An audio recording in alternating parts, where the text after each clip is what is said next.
सकाळपासून गर्दी दिसते आहे। पहाटेपासूनच भाविकांनी दर्शनासाठी मोठमोठ्या रांगा लावलेल्या आहेत। मंदिराला फुलांच्या आकर्षक सजावट सुद्धा या ठिकाणी करण्यात आली। थेट जाऊयात पुण्यात दगडूशेठ मंदिरातून आमचे प्रतिनिधी सचिन जाधव यांनी आढावा घेतला, बघूया। आज गणेश जन्मोत्सव आहे, त्यानिमित्ताने पुण्यातील दगडूशेठ मंदिरामध्ये भाविकांची आज पहाटेपासून दर्शनासाठी रांगा लागलेल्या आहेत। आपण पाहतोय पुण्यातील श्रीमंत दगडूशेठ हलवाई गणपती मंदिरामध्ये आज गणेश जन्मोत्सव आहे, त्यानिमित्ताने वेगवेगळे कार्यक्रम आज पहाटेपासून केले जातात। दर्शनासाठी खरं तर बाहेर जवळपास 1 ते 1.5 किलोमीटरच्या रांगा ज्या आहेत त्या लागलेल्या आहेत।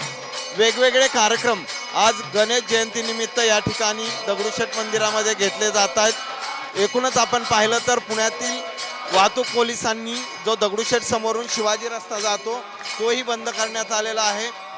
या मंदिराला फुलांची सजावट करण्यात आलेली आहे। कॅमेरामन किरण काजळेसह सचिन जाधव, साम टीव्ही न्यूज, पुणे।